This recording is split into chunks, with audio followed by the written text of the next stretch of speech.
Story title: The Lanterns of Black Hollow. Genre: supernatural horror. Length: 15 full chapters.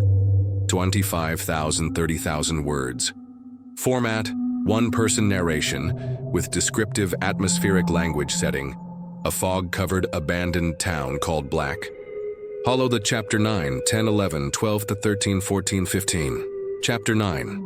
The shattered mirror. Jacob slowly moved down the narrow, claustrophobic hallway beyond the staircase. The air was thick with the smell of mold and decay, the faded wallpaper peeling in long strips, revealing dark, damp wood beneath. His footsteps echoed unevenly, bouncing off the cracked walls like distant thunder. Every creak and whisper of the old inn seemed amplified here, as if the house itself was breathing, watching him. At the end of the hallway stood an ancient mirror, shattered into countless jagged shards. The largest fragment leaned precariously against the wall, its glass reflecting something horrifying. Jacob's own reflection stared back, but twisted and distorted. His eyes appeared sunken and hollow, skin pale and lifeless, and his mouth was twisted into a silent scream frozen in time. A cold shiver ran down his spine. He hesitated, but curiosity pulled him closer. As he took a step forward, the reflection blinked. But Jacob hadn't moved an inch. The shards of glass began to hum, softly, vibrating with an eerie resonance that filled the air. From the fractured surface, faint whispers escaped, like voices carried from beyond the veil.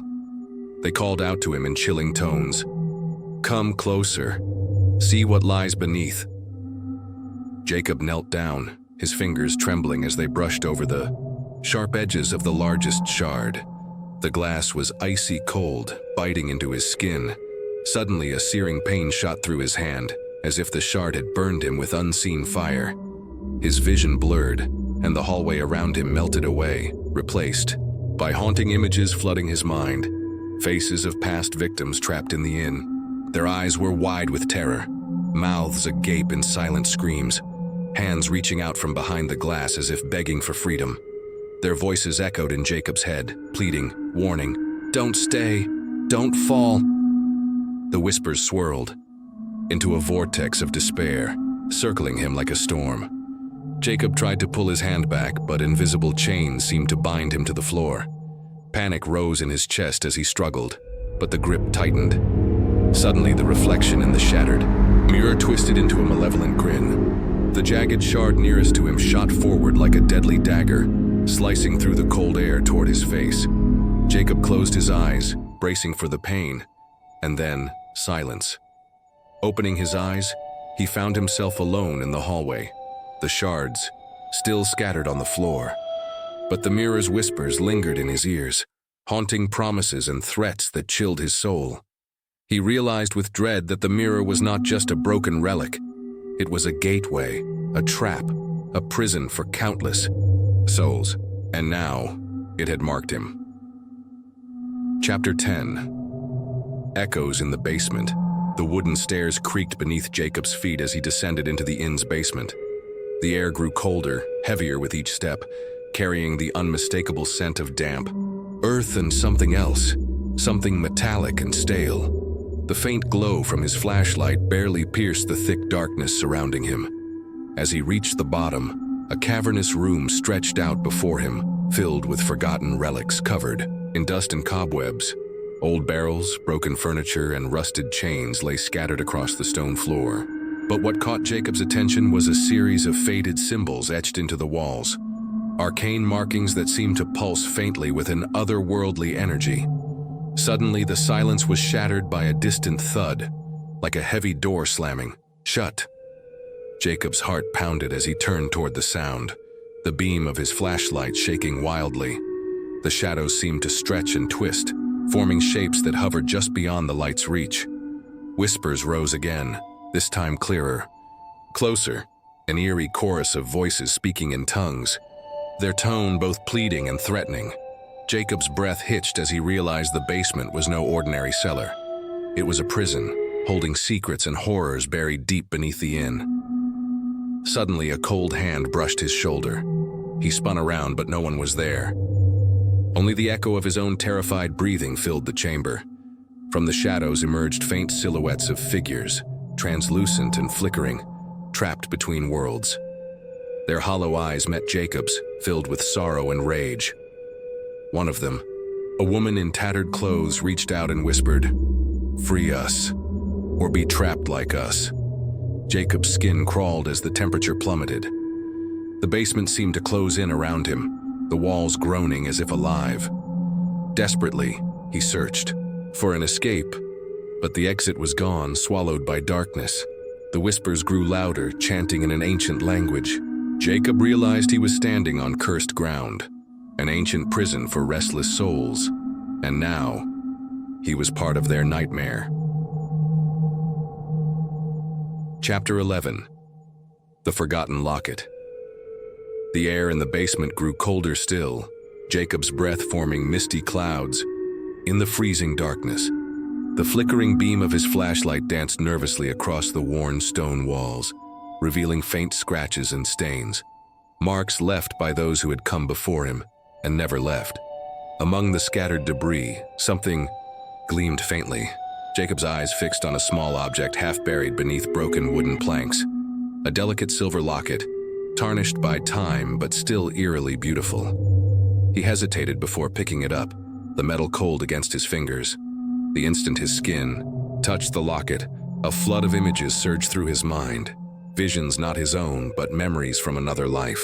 He saw a young woman with haunted eyes running through the halls of the inn, clutching the very locket in desperation. Her face twisted in fear, tears streaming down her cheeks as shadowy figures closed in behind her. Jacob gasped and dropped the locket, but the connection remained. Whispered voices filled his ears, fragmented sentences pleading for help. Find the truth. Break the curse. Free me. His heart raced as he realized the locket was a key, an anchor between the living world and the restless spirits trapped within the inn's walls. But the question remained, who had worn it, and what terrible fate had sealed her soul inside this cursed place? Suddenly, a cold gust blew through the basement, extinguishing his flashlight. Jacob was plunged into absolute darkness, save for the faint green glow emanating from the locket now lying on the floor.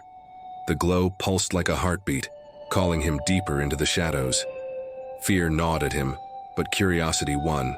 He reached out, grasping the locket once more, and felt himself pulled into a swirling vortex of images and sounds, the lost history of the inn unfolding before his mind's eye, filled with love, betrayal, and a darkness that refused to die.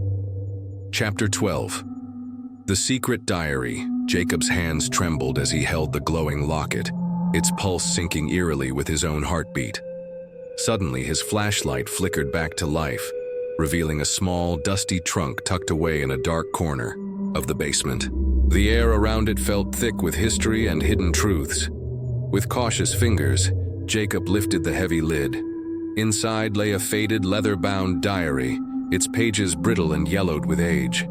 The cover bore an embossed symbol, a rose entwined with thorny vines, and beneath it a name, Evelyn Hart. Jacob opened the diary, the smell of old paper and ink filling his nostrils. As he flipped through the pages, the haunting story of Evelyn unfolded.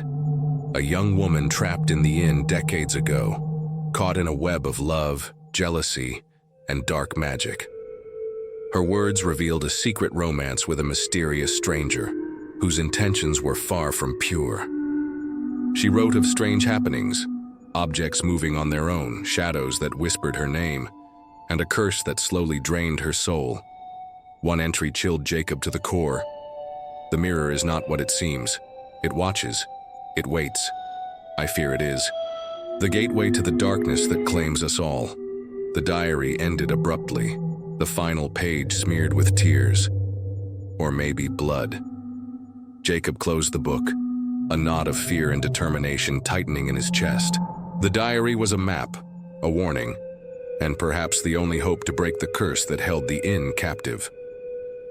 Suddenly, a faint noise echoed from above, the sound of footsteps on the creaking wooden floorboards. Jacob snapped the diary shut and prepared himself. Someone, or something, was coming.